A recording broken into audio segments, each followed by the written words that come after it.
Hey guys, welcome back to the channel. और अब हम आज कर रहे हैं यूनिट 2 ऑफ बीडीए। बीडीए होता है बिग डेटा एनालिटिक्स। सारा सिलेबस एमडीयू से रिलेटेड है। This is unit 2। और यूनिट 2 में जो सिलेबस है विद सबसे पहला टॉपिक है इसमें डेटा स्टोरेज, ठीक है। उसके बाद डेटा पे ऑपरेशंस कौन कौन से लगते हैं, डेटा इंजेक्शन और बिग डेटाबेस मैनेजमेंट सिस्टम। क्योंकि फर्स्ट यूनिट में हमने देखा था कि जो बिग डेटा होता है उसको ट्रेडिशनल डीबीएमएस नहीं स्टोर कर पाता, उसको मैनेज नहीं कर पाता, इसलिए हम बिग डेटाबेस मैनेजमेंट सिस्टम होता क्या है, इसके रियल लाइफ एप्लीकेशंस और फिर लास्ट में रहता है डेटा मॉडल्स, ठीक है। So let's get started. Okay, तो मैं आपको ना सबसे पहले तो ये एडवाइस करूँगी कि यूनिट 1 पहले देख लेना, ये देखने से पहले यूनिट 2, क्योंकि इसमें काफ़ी सारी ऐसी टर्म्स है जो समझ नहीं आएंगे अगर आप यूनिट 1 नहीं देखोगे तो सबसे पहला है इसमें डेटा स्टोरेज। डेटा स्टोर करने के लिए क्या क्या टेक्निक्स रहती हैं फॉर बिग डेटा, ठीक है। तो वो देखते हैं DFS was the last topic of the previous video, तो वो देख लेना डीएफएस होता क्या है। डीएफएस हमारा फुल फॉर्म होती है इसकी डिस्ट्रीब्यूटेड फाइल सिस्टम, ठीक है। इसमें जो एप्लीकेशंस होती हैं वो सबसे पहला रहता है हडूप। हडूप आपका यूज़ होता है for storage of big data, और इसमें एक प्रॉपर्टी रहती है फॉर फॉल्ट टॉलरेंस। अगर कोई भी फॉल्ट आ जाता है तो उसको टॉलरेट कर देता है ये। और फिर नेक्स्ट इस डीएफएस का ही एक एग्जांपल है, या मैं बोलूँ कि उसका एक एप्लीकेशन टाइप है जो यूज़ कर रहा है डीएफएस को, which is Google file system. ये गूगल का खुद का है क्योंकि उनका जो डेटा है वो भी बहुत ज़्यादा होता है, तो उसको मैनेज करने के लिए गूगल फाइल सिस्टम का यूज़ होता है। और फिर हम यूज़ करते हैं अनस्ट्रक्चर्ड डेटा जो मैनेज नहीं होता आपका प्रॉपर्ली, फाइल सिस्टम जो एक्चुअल में आपका आरडीबीएमएस या डीबीएमएस स्टोर नहीं कर सकता, उसको अनस्ट्रक्चर्ड डेटा बोलते हैं, ठीक है। इसमें सारा आपका मल्टीमीडिया कंटेंट आ जाता है, वो सारा उसके लिए उसके स्टोरेज के लिए हम NoSQL का यूज़ करते हैं। फिर नेक्स्ट आता है क्लाउड स्टोरेज। और फिर जो ये दो काम के हैं ये आपका एमडीयू में 1 मार्कर्स में पूछ सकते हैं, 2.5 मार्कर्स में। तो इसके लिए सबसे पहले है हमारे पास डेटा वेयरहाउस और नेक्स्ट है डेटा लेक सॉरी। तो जो डेटा वेयरहाउस होता है वो स्ट्रक्चर्ड डेटा के लिए यूज़ करते हैं हमारा, जो प्रॉपर्ली आप डीबीएमएस में भी यूज़ कर सकते हो। तो इसका एक है Amazon Redshift, which is Amazon based application program. और या अगर मैं बोलूँ कि एक सॉफ्टवेयर है Amazon का ही, Amazon Redshift, जो स्ट्रक्चर डेटा के लिए या डेटा वेयर हाउसिंग के लिए हम यूज़ करते हैं। और नेक्स्ट है स्नोफ्लेक, ये अलग चीज़ है, ठीक है। उसके बाद डेटा लेक होता है। डेटा लेक आपका यूज़ होएगा फॉर अनस्ट्रक्चर्ड डेटा, ये याद रखना। डेटा वेयर हाउस यूज़ हो रहा है फॉर स्ट्रक्चर्ड डेटा और डेटा लेक यूज़ हो रहा है फॉर अनस्ट्रक्चर्ड डेटा। इसमें जो एप्लीकेशन बेस्ड है वो है अपाचे हडूप, ये हडूप का ही एक मतलब वर्जन है। और ये है आपका Amazon S3 डेटा लेक, ये Amazon का ये वाला वर्जन है फॉर डेटा लेक, और Amazon Redshift है फॉर डेटा वेयरहाउस, ठीक है। नेक्स्ट टॉपिक है हमारे पास डेटा के ऑपरेशंस क्या क्या होते हैं, ठीक है। सबसे पहले रहता है data injection. Injection is the second name या अनदर नेम बोल सकते हैं फॉर डेटा कलेक्शन, कि आप डेटा क्या आपका प्राइमरी गोल क्या है, कि आपकी प्रॉब्लम क्या है, उसके बेसिस पे आप डेटा कलेक्ट करोगे। अब इसमें ना दो टाइप्स होते हैं डेटा इंजेक्शन के ही, एक बैच इंजेक्शन और एक रियल टाइम स्ट्रीमिंग इंजेक्शन। इसमें क्या होता है, जैसे मान लो मैंने कोई भी इंटरवल सेट कर दिया कि मेरे पास जैसे जैसे डेटा जनरेट होता जाएगा ना, उसमें 5 मिनट्स में मेरा डेटा बार बार अपग्रेड होता जाएगा। जैसे मान लो डेटा कोई भी आता जा रहा है, ठीक है, जनरेट हो रहा है, इन एवरी 5 मिनट्स में बार बार अपना डेटा अपडेट होता रहेगा अपने आप ही, ठीक है। वो होता है बैच, मीन्स बैचेस में एक रेगुलर इंटरवल पे पीरियोडिकली आपका डेटा अपडेट होता रहेगा। और वहीं नेक्स्ट होता है रियल टाइम स्ट्रीमिंग, जैसे ही डेटा आ रहा है वैसे ही वो मतलब ऐड ऑन होता जाएगा डेटाबेस में, ठीक है। ये होता है रियल टाइम स्ट्रीमिंग। और ये बैच में मीन्स इंटरवल में होएगा 5 मिनट्स का, वो मैंने एग्जांपल लिया, या कुछ सेकंड्स में हो सकता है, माइक्रो सेकंड्स में हो सकता है, या मिनट्स में हो सकता है, ठीक है। और ये आपका रियल टाइम कि जैसे जैसे डेटा जनरेट होता जाता है वैसे वैसे मतलब ऐड ऑन होता जाएगा। नेक्स्ट है डेटा स्टोरेज। डेटा स्टोरेज हमने पहले ही अभी फर्स्ट टॉपिक वही था कि डेटा स्टोर कैसे कैसे हो रहा है, ठीक है। डेटा का टाइप के बेसिस पे आपका डेटा स्टोर होता रहेगा। जैसे अगर मैंने पहले भी बताया, पहले हमने बात करी थी डेटा वेयरहाउस और डेटा लेक्स में, क्या अनस्ट्रक्चर्ड है तो डेटा लेक बन जाएगा, उसका डेटा लेक से स्टोर हो जाएगा डेटा लेक की फॉर्म में। और अगर वहीं हमारा जो डेटा है वो स्ट्रक्चर फॉर्मेट में है तो वो डेटा वेयरहाउस में स्टोर हो जाएगा। नेक्स्ट चीज़ है data processing and transformation. Data processing में रहता है कि डुप्लीकेट वैल्यूज़ ना हो, ठीक है, रिडंडेंसी ना हो। ट्रांसफॉर्मेशन में मीन्स अगर मेरा डेटा किसी और फॉर्मेट में है तो मैं उसको किसी और फॉर्मेट में अपनी कन्वीनियंस के अकॉर्डिंग कन्वर्ट कर दूँ या ट्रांसफॉर्म कर दूँ। उसके बाद डेटा क्वेरिंग एंड रिट्रीवल, इसमें एसक्यूएल का यूज़ होएगा कि आपका जो डेटा है आप उसको रिट्रीव करने के लिए कौन सी क्वेरीज कहाँ पे लगवा रहे हो, ये सारा एसक्यूएल बेस्ड है, ठीक है। नेक्स्ट है डेटा एनालिसिस। डेटा एनालिसिस भी काफ़ी सारे टाइप्स के होते हैं। डिस्क्रिप्टिव होता है कि डेटा में जो भी चेंजेस हो रहे हैं वो क्यों हुए या यही डेटा हमने क्यों यूज़ किया, ठीक है। अगर डेटा अभी जो है हमारे पास है उसका आगे हम क्या यूज़ कर सकते हैं, प्रेजेंट में हम क्या यूज़ कर सकते हैं, वो सारा एनालिसिस में आता है। फिर डेटा एनालिसिस के बाद डेटा विजुअलाइज होता है in the form of charts, या फिर आप उसको कि सामने वाले को थर्ड पर्सन को मैं अगर समझाना चाह रही हूँ तो वो मैं उसको चार्ट्स के थ्रू या क्या बोल सकते हैं बार ग्राफ्स के थ्रू मैं उसको रिप्रेजेंट कर सकती हूँ डेटा, जिससे उसका जो ब्रेन है वो आराम से प्रोसेस कर पाए चीज़ों को। डेटा सिक्योरिटी, कि हमारा जो डेटा है वो कितना ज़्यादा सिक्योर है, ऐसा तो नहीं कि बीच में ही कोई भी मैनिपुलेट कर सकता है डेटा को, तो वो सारा डेटा सिक्योरिटी में आ सकता है। और उसके बाद आता है डेटा डिलीशन एंड अर्काइवल। अर्काइवल होता है जैसे मैं डेटा को बाद में यूज़ करना चाहती हूँ, मैं अभी यूज़ नहीं करना चाहती, मेरे को लग रहा है कि मेरे को फ्यूचर में यूज़ आ सकता है डेटा, मैं उसको अर्काइव कर दूँगी, ठीक है। और वैसे ही मेरे को लग रहा है कि ये डेटा मेरे बेकार का है और स्टोरेज भी घेर रहा है तो उसको हम डिलीट कर देते हैं। वो ये पूरे 8 ऑपरेशंस हैं जो कि डेटा पे लगाया जाता है ऑन बिग डेटा, ठीक है। अब let's move to the next topic.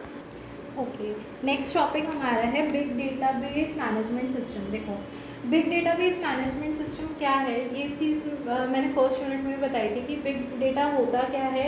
ऐसा डेटा जो कि आपका ट्रेडिशनल डेटाबेस मैनेज नहीं कर सकता, तो अब उसको मैनेज करने के लिए कुछ तो चाहिएगा ना, तो वहाँ पे हम बिग डेटाबेस मैनेजमेंट का यूज़ करते हैं। यहाँ पे मैंने इसलिए डिफरेंस दिया है जिससे ज़्यादा अच्छे से समझ आ जाए और आपसे पूछ भी लिया जाएगा ये चीज़।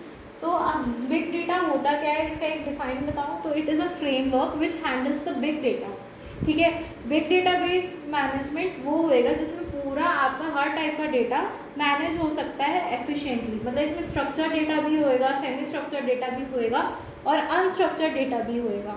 वहीं अगर इसके ऑल्टरनेटिव में मैं DBMS देखूँ तो वहाँ पे सिर्फ मेरे पास स्ट्रक्चर डेटा ही मैं मैनेज कर पा रही हूँ या मैं उसको ही सिर्फ यूज़ कर सकती हूँ, उसी पे मैं ऑपरेशंस लगाऊंगी, ठीक है, वो सब। और इसमें क्या है, ये है हमारा हॉरिजॉन्टली स्केलेबल है, मतलब अगर मेरा डेटाबेस कुछ इस टाइप से है तो ये मेरा इस मतलब रो वाइज में स्केलेबल रहेगा। वहाँ पे ज़्यादा जैसे जैसे डेटा आता जाएगा वैसे वैसे उसकी कैपेसिटी स्टोरेज की वो इंक्रीज होती जाएगी हॉरिजॉन्टली।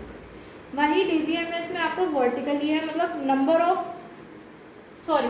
इसमें नंबर ऑफ कॉलम्स बढ़ते जाएंगे।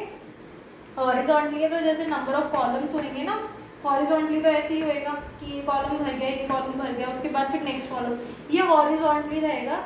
और इसमें कॉलम वाइज इंक्रीज होता रहेगा और कॉलम वाइज स्केलेबल रहेगा। वहीं पे इसमें नंबर ऑफ रोज आपका इंक्रीज होता रहेगा, वर्टिकली स्केलेबल रहेगा। और यहाँ पे DDMS में क्या है, बिग डेटा मैनेजमेंट में हमारे पास जो इंजेक्शन था वो बैच टाइम भी था और रियल टाइम भी था, मतलब अगर मैं चाहूँ तो बैचेस के फॉर्म में अपना डेटा को इंजेक्शन कर सकती हूँ, डेटा कलेक्ट कर सकती हूँ, या फिर मैं रियल टाइम भी कि कॉन्टीन्यूसली हो रहा है तो वैसे वैसे जैसे जैसे डेटा जनरेट हो रहा है वैसे वैसे वो डेटाबेस में ऐड ऑन होता जाएगा।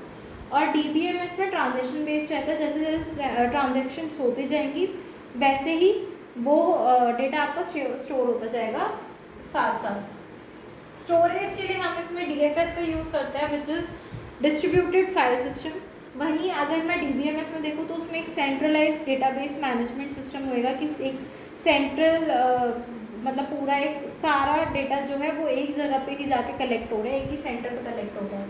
क्वेरी लैंग्वेजेस इसमें NoSQL भी यूज़ हो रहा है और SQL भी यूज़ हो रहा है। अब NoSQL अगर ध्यान से सुना हो तो वो अनस्ट्रक्चर्ड डेटा के लिए यूज़ होता है, वहीं हमारा जो SQL है वो स्ट्रक्चर्ड डेटा के लिए यूज़ होता है। और इसमें क्योंकि स्ट्रक्चर्ड डेटा है सारे में DBMS में, तो इसलिए यहाँ पे SQL यूज़ हो रहा है, ठीक है।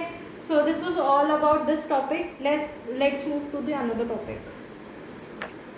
लास्ट टॉपिक है डेटा मॉडल्स। इसमें स्ट्रक्चर और ऑपरेशंस देख रहे हैं, और इसमें ना काफ़ी सारे टाइप्स की डेटा मॉडल्स होते हैं, डिफरेंट टाइप्स के, तो वो एक इंडिविजुअली समझा दूँगी अभी। तो सबसे पहले देखते हैं स्ट्रक्चर में क्या क्या आता है। देखो, कोई भी डेटा होता है उसकी हमेशा एक एंटिटी होएगी, मतलब उसमें कुछ भी ऑब्जेक्ट्स होंगे, इवेंट्स जो भी हो रहे हैं वो। नेक्स्ट आता है डेटा एट्रीब्यूट्स, मतलब कुछ ऐसी प्रॉपर्टीज़ जो कि मतलब एक कॉलम को दूसरे कॉलम से डिस्टिंग्विश कर रही है। जैसे अगर मैं बोलूँ तो नेम वाला कॉलम है तो उसमें मैं नेम ही भरूँगी, उसमें मैं एज नहीं भरूँगी, ठीक है, तो उसको एट्रीब्यूट्स बोला जाता है। नेक्स्ट आता है रिलेशनशिप, कि दो एंटिटीज़ के बीच में क्या रिलेशन है, ठीक है। फिर स्टोरेज स्कीमा, मैं जो भी डेटा अपना स्टोर कर रही हूँ वो उसका स्कीमा क्या है, कि मतलब किस टाइप के डेटाबेस में मैं उसको स्टोर कर रही हूँ। फिर ऑपरेशंस आते हैं, इसमें एक है हमारा CRUD ऑपरेशन, ये पूरा एक नाम है, CRUD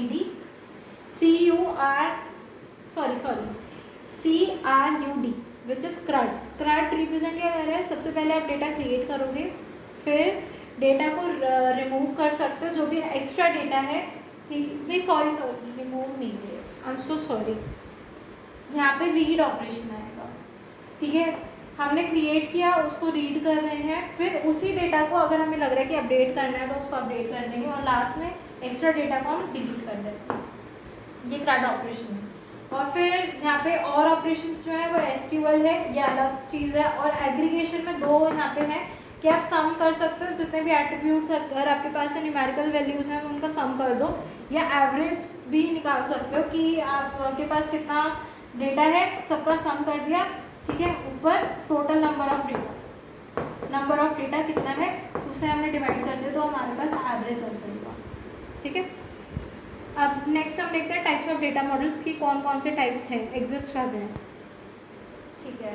हमारे पास अब है टाइप्स ऑफ मॉडल्स, और ना क्वेश्चन दो टाइप से आ सकता है, एक तो टाइप्स ऑफ डेटा मॉडल्स, और एक क्वेश्चन आ सकता है types of big data models. तो दोनों में डिफरेंस है, ठीक है। जो आपका अगर डेटा मॉडल्स आ गया तो आप उसमें ये भी लिख सकते हो, लेकिन ना उसके लिए जो आंसर होगा वो कॉन्सेप्चुअल, लॉजिकल और फिजिकल मॉडल्स ये आएगा। लेकिन बिग डेटा मॉडल्स में यही आंसर्स जाएंगे। इसमें मैंने 3 टाइप्स दिए हैं, एक हायरार्किकल मॉडल भी होता है, वो इस वीडियो में मैं एक्सप्लेन नहीं कर रही हूँ, लेकिन आप ना इसमें रिलेशनल, एंटिटी और ऑब्जेक्ट ओरिएंटेड, ये 3 हम देख रहे हैं। और एक और बात, मैंने इस वीडियो में एप्लीकेशंस नहीं करवाई है, क्योंकि एप्लीकेशंस यूनिट 1 की एज इट इज़ सेम है, तो वही देख लेना सेम, क्योंकि वहाँ पे भी बिग डेटा की ही एप्लीकेशंस देखी थी और इसमें वो टॉपिक रिपीटेड था, ठीक है। सबसे पहले अब क्या होता है relational data model. Relational data model आपका जो भी टैबुलर फॉर्मेट में रिप्रेजेंट होएगा, जैसे अगर मैं मान लो किसी भी कॉलेज का या किसी स्कूल का स्टूडेंट्स का डेटा ले रही हूँ, तो मैं सारा इस टाइप से लूँगी, ठीक है, जिसमें मैं एक यूनिक आइडेंटिटी मान रही हूँ उनका एडमिशन नंबर, क्योंकि हर स्टूडेंट का एडमिशन नंबर अलग होता है। फॉर एग्जाम्पल मैं ले रही हूँ यहाँ पे 25 AI01, ठीक है, ऐसे ही 25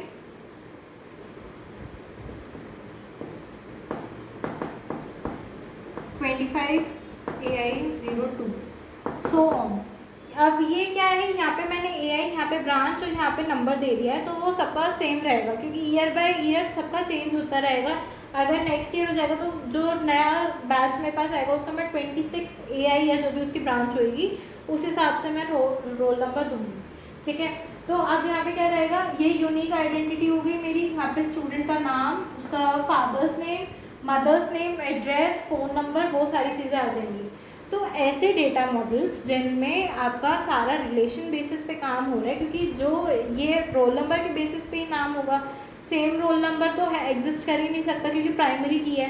और अगर दो लोगों का सेम नेम है तो हम उसको रोल नंबर से डिस्टिंग्विश कर सकते हैं, फादर्स नेम या और भी जितने एट्रीब्यूट्स हैं उनसे डिस्टिंग्विश कर सकते हैं, ठीक है।